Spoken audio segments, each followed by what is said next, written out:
Welcome to online study classes. आज हम लोग एसएससी एमटीएस का प्रीवियस ईयर का क्वेश्चन जनरल अवेयरनेस का क्वेश्चन डिस्कस करेंगे आपसे। बहुत सारे लोगों ने कमेंट किया था कि सर आप जो है एसएससी एमटीएस का प्रीवियस ईयर का जनरल अवेयरनेस का भी क्वेश्चन डालिए, तो इसलिए मैंने इस वीडियो को उस पर्पज़ से बनाया है ताकि आपको एक रफ व्यू मिल जाए कि किस तरह से मल्टीटास्किंग स्टाफ के एग्जामिनेशन में क्वेश्चन पूछा जाता है।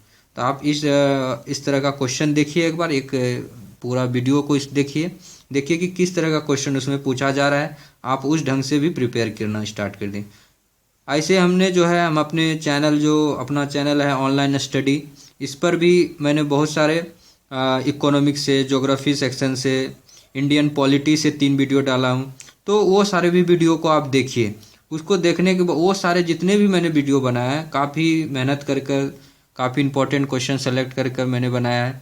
तो वो सारे क्वेश्चन का हाई प्रोबेबिलिटी है कि एग्जामिनेशन में रिपीट हो, क्योंकि जो एसएससी एमटीएस का जो क्वेश्चन होता है वो कभी एसएससी सीएचएसएल का क्वेश्चन रहता है, कभी सीजीएल में पूछा हुआ क्वेश्चन रहता है। तो प्रीवियस ईयर से क्वेश्चन से ज़्यादा स्टैटिक का पार्ट्स आता है, तो इसलिए आपको वो सारे भी वीडियो देखना काफ़ी इंपॉर्टेंट है। तभी आपकी प्रिपरेशन अच्छी होगी, काफ़ी स्ट्रॉन्ग होगी, आप काफ़ी कॉन्फिडेंट होकर एग्ज़ाम देने के लिए जाएंगे। अगर आपको ये वीडियो अच्छा लगे तो आप हमारे इस चैनल ऑनलाइन स्टडी को ज़रूर सब्सक्राइब कीजिएगा, इस वीडियो को लाइक कीजिएगा और जितना ज़्यादा हो सके इस वीडियो को शेयर कीजिएगा। और हमारे फेसबुक ग्रुप ऑनलाइन स्टडी को भी आप ज्वाइन कर सकते हैं। तो स्टार्ट करते हैं। पहला है कि जूट उत्पादन में सबसे प्रचुर प्रदेश कौन सा है? तो सबसे ज़्यादा जूट का उत्पादन कौन सा प्रदेश करता है? तो ये करता है पश्चिम बंगाल। ये सब स्टैटिक जीके का है, डायरेक्ट क्वेश्चन है। तो जूट उत्पादन सबसे ज़्यादा पश्चिम बंगाल में होता है। फिर है कौन सा ऐसा देश है जो पाल्क स्ट्रेट से जुड़े हुए हैं? तो ये जो है पाल्क जो स्ट्रेट है इससे जो है भारत एवं श्रीलंका ये दोनों देश जुड़ा हुआ है पाल्क स्ट्रेट से। किसी राजनीतिक दल को पंजीकृत करण दल की स्थिति पाने के लिए कम से कम कितने प्रतिशत मत पाने चाहिए? अगर आप रजिस्टर कराना चाहते हैं किसी भी राजनीतिक दल को, किसी भी पॉलिटिकल पार्टी को, तो कम से कम आपको 3% का जो है मत लाना जरूरी है, तभी आप जो है एक पंजीकृत राजनीतिक दल कहलाएंगे। फोर्थ क्वेश्चन है कि भारत में राष्ट्रीय आय का आकलन सबसे पहले किसने किया था? तो जो राष्ट्रीय आय है अपनी, इसकी सबसे पहला आकलन जो है बी के आर बी राव ने सबसे पहले राष्ट्रीय आय का आकलन किया था।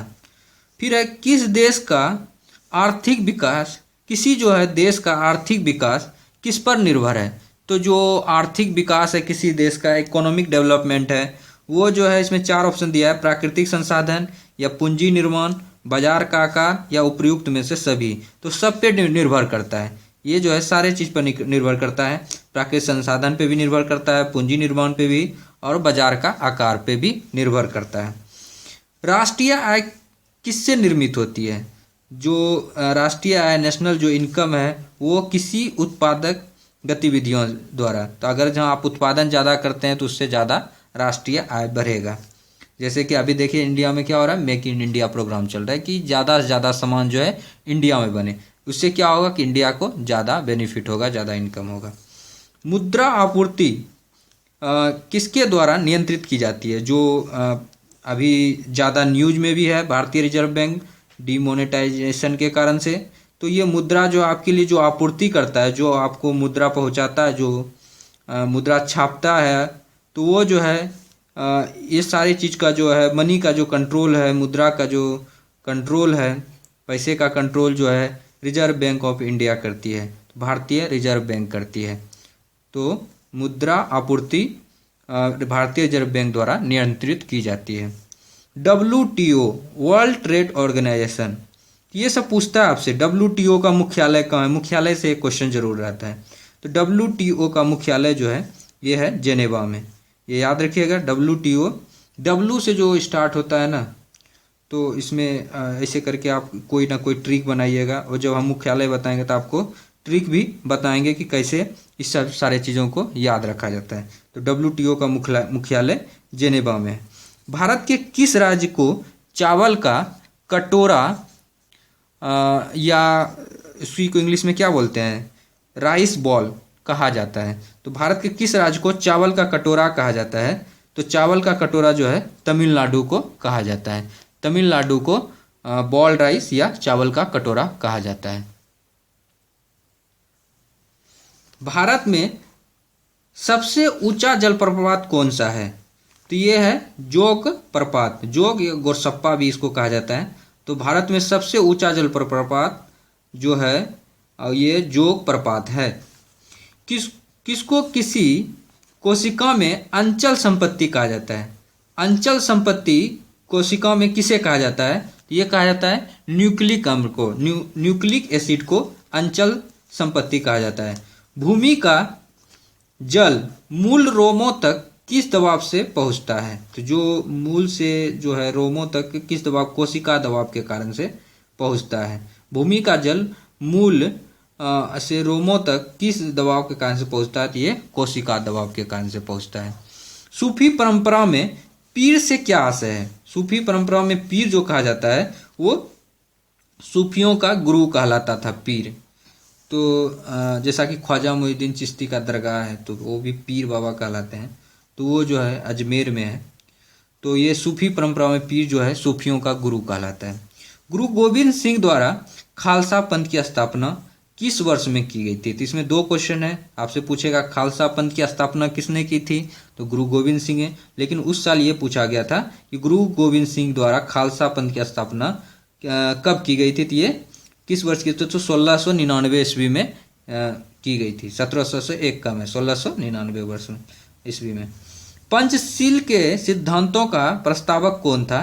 तो पंचशील का सिद्धांत का प्रस्तावक था पंडित जवाहरलाल नेहरू। पंडित जवाहरलाल नेहरू का जो इंडस्ट्रियल पॉलिसी था वो काफ़ी अच्छा था।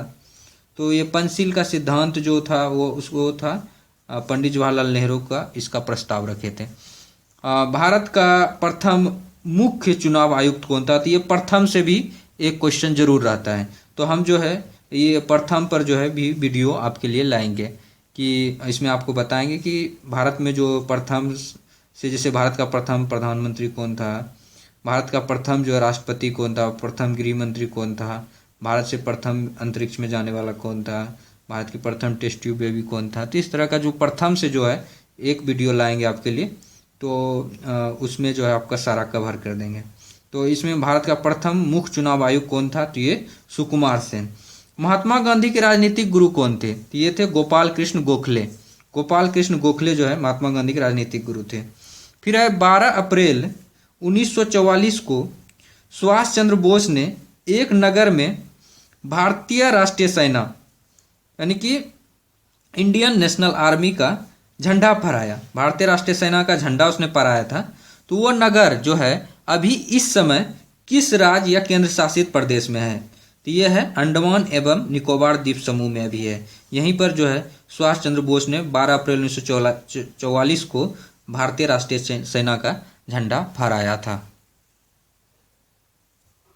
19 नंबर है कि भारत के नियंत्रक एवं महालेखक परीक्षक यानी कि इसको आप बोल सकते हैं कि CAG कहता है, कंट्रोलर एंड ऑडिटर जनरल।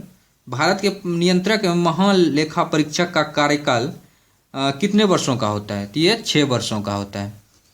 फिर है संतोष ट्रॉफी किस खेल से संबंधित है? तो ये खेल वाला भी पूछता है कि किस खेल से कौन ट्रॉफी संबंधित है। तो आपको इसमें भी आपको बताना है जो संतोष ट्रॉफी है वो फुटबॉल से संबंधित है। फिर है कथकली शास्त्रीय नृत्य किस राज्य से शुरू हुआ था? जो कथकली जो है शास्त्रीय नृत्य जो है ये केरल राज्य से शुरू हुआ था। तो कथकली शास्त्रीय नृत्य केरल से शुरू हुआ था। फिर नेक्स्ट है Cape of Good Hope. Cape of Good Hope के रास्ते भारत के समुद्री रास्ते की खोज किसने की थी? तो ये है वास्को डिगामा। वास्को डिगामा ने खोज की थी। केप ऑफ गुड होप के रास्ते भारत का खोज किया था। फिर है युआन किस देश की मुद्रा? ये मुद्रा से भी रिलेटेड एक क्वेश्चन आता है तो ये भी काफ़ी इंपॉर्टेंट है। इस पर भी एक वीडियो बनाएंगे, 1-2 वीडियो जितना भी लगे बनाएंगे इसमें। इसको भी अच्छे से कवर करेंगे। तो युआन जो है चीन का मुद्रा है। तो युआन किस देश की मुद्रा है? ये चीन की है। फिर नेक्स्ट है ओजोन परत कहाँ पाई जाती है? तो ये जो है समताप मंडल में पाई जाती है, इससे भी क्वेश्चन आता है। तो ओजोन परत कहाँ पाई जाती है? तो ये समताप मंडल में। पहली बार परमाणु बम कहाँ फेंका गया था? तो पहली बार जो है परमाणु बम हिरोशिमा में फेंका गया था, जापान में। उसके बाद नागासाकी में भी फेंका गया अमेरिका के द्वारा। तो ये टोटल 25 क्वेश्चन है और इसमें कुछ करंट अफेयर भी पूछा गया था। तो करंट अफेयर आप अभी के हिसाब से तैयार कीजिएगा। तो ये प्रीवियस ईयर का 2011 का लगभग ये क्वेश्चन आया हुआ था ये सारा। तो ये काफ़ी इंपॉर्टेंट क्वेश्चन है। ये हो सकता है कि इसमें से कुछ क्वेश्चन रिपीट हो जाए आपके लिए 2017 में जो एग्ज़ाम होगा अप्रैल में। तो ये काफ़ी इंपॉर्टेंट क्वेश्चन, आप लोग इसको इसी ढंग से तैयारी कीजिए। देखिए कहाँ कहाँ पर से ये क्वेश्चन उठा रहे हैं। जैसे कि ये बताए कि मुद्रा से रिलेटेड एक क्वेश्चन आ रहा है। प्रथम जो है भारत का प्रथम मुख्य चुनाव आयुक्त, इस तरह से प्रथम वाला एक क्वेश्चन आ रहा है। और ट्रॉफी किस खेल से संबंधित है, यहाँ से क्वेश्चन आ रहा है। तो इस तरह के क्वेश्चन पूछा जाता है। जीएस से भी क्वेश्चन आ रहा है। और भारत में सबसे ऊंचा जलप्रपात, ये इस तरह का भी क्वेश्चन आ रहा है। तो ये इस तरह के क्वेश्चन को आपको ये समताप मंडल, ओजोन मंडल, ये सब से भी क्वेश्चन आ रहा है। तो ये सब क्वेश्चन काफ़ी इंपॉर्टेंट है आपके एग्जाम के लिए। और हम सारा चीज़ कवर कराएंगे इस चैनल पे। ऑनलाइन स्टडी चैनल जो है इसमें सारे वीडियो एमटीएस से रिलेटेड, सीएचएसएल से, सीजीएल का जो तैयारी कर रहे हैं, यानी एसएससी से जो तैयारी जो लोग कर रहे हैं वो लोग निफिकिर होकर रहिए। वो लोग बार बार कर रहे हैं कि क्या सर यहाँ पर सारा सिलेबस कवर किया जाएगा कि नहीं। तो मैं उनको कह रहा हूँ कि यहाँ पे सारा सिलेबस आपको काफ़ी सिस्टमेटिक वे में करेंगे, क्योंकि आपकी ये डिमांड थी कि हमको एमटीएस का क्वेश्चन चाहिए, तो इसलिए मैंने इसको डाल दिया। हालांकि मैं एक एक जो पार्ट है उसको अच्छे से इस चैनल पर कवर करूँगा। आप हमारे ऑनलाइन स्टडी चैनल को सब्सक्राइब कीजिए, इस वीडियो को लाइक कीजिए और जितना ज़्यादा हो सके शेयर कीजिए इस वीडियो को। Thank you so much friend for watching this video. Thank you so much.